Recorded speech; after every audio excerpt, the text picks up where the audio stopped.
Praise the lord. Welcome to Jesus miracles. ఈరోజు యేసయ్య సమృద్ధి గల ఆహారాన్ని మరి తన శిష్యుల ద్వారాను మరి అనేకులకును మరి యేసయ్య పంచిపెట్టాడు. ఈరోజు మన జీవితంలో కూడా ఆయన సమృద్ధిని విస్తరింప చేయడానికి దేవుడు మనతో మాట్లాడుతున్నాడు. మార్కు సువార్త 8వ అధ్యాయము 6వ వచనము. అప్పుడు ఆయన నేల మీద కూర్చుండుడని జనులకు ఆజ్ఞాపించి ఆ 7 రొట్టెలు పట్టుకొని కృతజ్ఞతాస్తుతులు చెల్లించి విరిచి వడ్డించుటకై తన శిష్యులకు ఇచ్చెను. వారు జన సమూహమునకు వడ్డించిరి. కొన్ని చిన్న చేపలు కూడా వారి యొద్దనుండగా ఆయన ఆశీర్వదించి వాటిని కూడా వడ్డించమని చెప్పాను. వారు భోజనము చేసి తృప్తి పొందిన మీదట మిగిలిన ముక్కలు 7 గంపల నిండా ఎత్తిరి. మరి ఇక్కడ మనము చూస్తే మళ్ళీ సేమ్ అప్పుడేమో 5 రొట్టెలు 2 చేపలు 5,000 కుటుంబానికి, ఇక్కడ మరి 4,000 మంది స్త్రీలు, అంటే మళ్ళీ పురుషులు మళ్ళీ పిల్లలు మరి ఇంతమంది. మరి యేసయ్య మరి అక్కడ వాళ్ళకి జన సమూహముకి మరి గొప్పగా మరి దేవుని విషయాలు మరి దేవుని యొక్క మాటలని చెప్తున్నప్పుడు అలా చెప్తూ 3 దినములు అయిపోయింది. మరి వాళ్ళ దగ్గర మరి ఊర్లో అప్పుడు ఎట్లా ఉంటుండే, మరి జొన్న రొట్టెలు మళ్ళీ రొట్టెలు ఏదన్నా ఒక అల్పాహారాలు వాళ్ళ సంచులో ఒక మూటలో ఉంటుండే. అవి అలా వాళ్ళు తినేవాళ్ళు. అలా తింటూ ఒక 3 days మరి యేసయ్య చెప్పే మాటలు మరి ఆ విధంగా ఆయన దేవుని రాజ్యం గురించి చెప్తుంటే మరి అనేకులు మరి వింటూ ఆయన ఎందుకు విశ్వాసం ఉంచి అలా 3 days అయిపోయింది.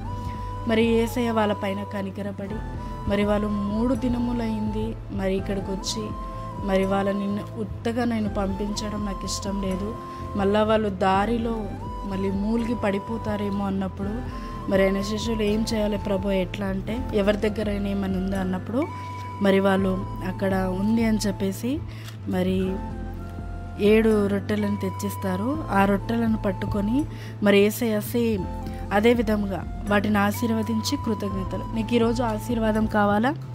ఆశీర్వదించాలి, కృతజ్ఞతలు చెల్లించాలి.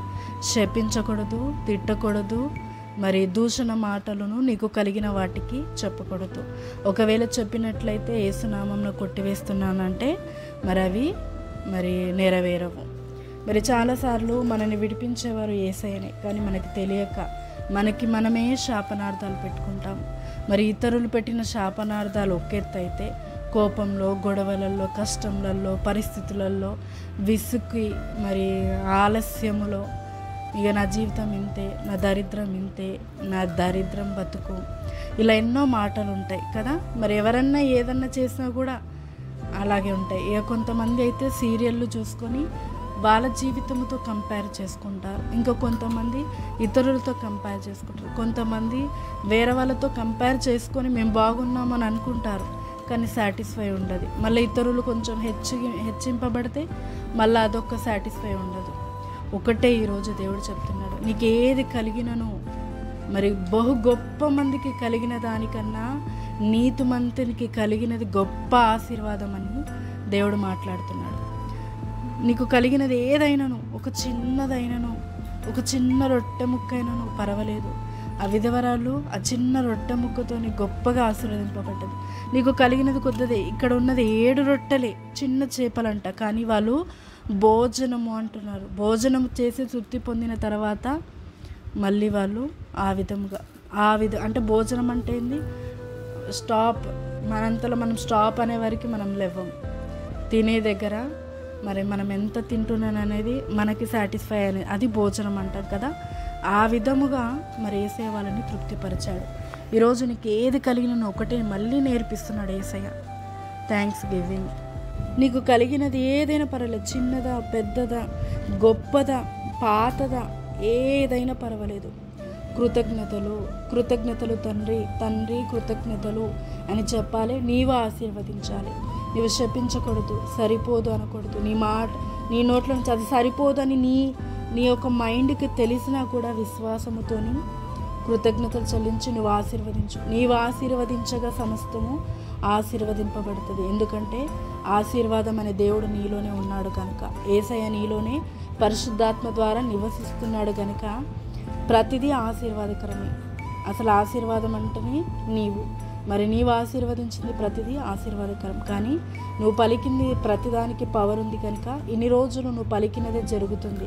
అంటే నువ్వు ఆపోజిట్గా పలుకుతున్నావు. ఈ రోజు నుంచి సమృద్ధిగా పలికి కృతజ్ఞతలు చెల్లించి మరి తిని తృప్తి పొంది అనేకులకి పెట్టులాగా, అనేక సహాయం చేయలాగా ప్రతిదినము నీ ప్రార్థనలో ఏముండాలంటే, ప్రభువా కనీసం నేను ఒక్కరికన్నా పోషించాలి, నన్ను ఆ విధంగా ఆశీర్వదించు, ఒక్కరి కడుపన్నా నేను నింపాలి, బాధపడుతున్న వారి ఒక్కరి ఆకలన్నా నేను తీర్చాలని నువ్వు గురి పెట్టుకుంటే దేవుడు తప్పకుండా నిన్ను సమృద్ధిలోనికి, ఇంకా గొప్ప ఆశీర్వాదంలోకి నడిపిస్తాడు. దేవుడు నిన్ను దీవించి ఆశీర్వదించి నువ్వు గొప్పగా సమృద్ధిలో ఉండాలని ఈరోజు తిరిగి మళ్ళీ ఈ అద్భుతాన్ని దేవుడు నీ కోసం చేశాడు, నీ కోసము చేస్తాడు. ఆమేన్. ప్రార్థన. తండ్రి యేసుక్రీస్తు నామమున ప్రార్థిస్తున్నాము. ఇదిగో దేవా, మరి నాయన వారిపైన నువ్వు కనికరం పడ్డావు, ఈరోజు మా పైన కనికరం పడుతున్నావు. అవును దేవా, మేము లేమిలో ఉండడం నీకు ఇష్టం లేదు. మరి తండ్రి సమృద్ధితో ఉండడం నీకు ఇష్టం కనుక ఎలా సమృద్ధి ఉండాలో, నింపబడాలో నువ్వు ఈరోజు నేర్పించినావు. కృతజ్ఞతలు చెల్లించాలి, ఆశీర్వదించాలని అంటే మేము శపించకూడదని కూడా మాకు నేర్పించావు.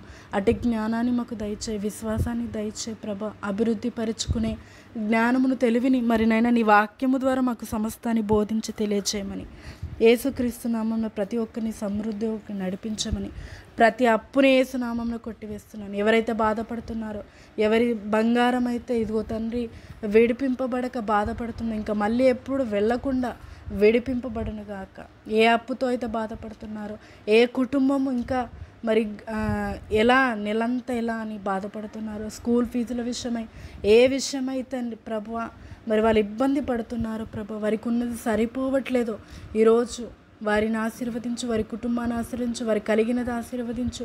కృతజ్ఞతాస్తుతులు చెల్లిస్తూ నేను కూడా యేసునామాన్ని ఆశీర్వదిస్తున్నాను, వాళ్ళు ఆశీర్వదిస్తుండగా దీవించు తండ్రి. నీవే దీవించు, వాడివి దీవించు, మాకు నేర్పించినది గొప్పగా ఫలించులాగా నీ కృప దయచేయమని యేసుక్రీస్తు నామమున ప్రార్థిస్తున్నాము తండ్రి. ఆమేన్. మీకు గొప్ప సమృద్ధి కలుగును గాక. హల్లెలూయా.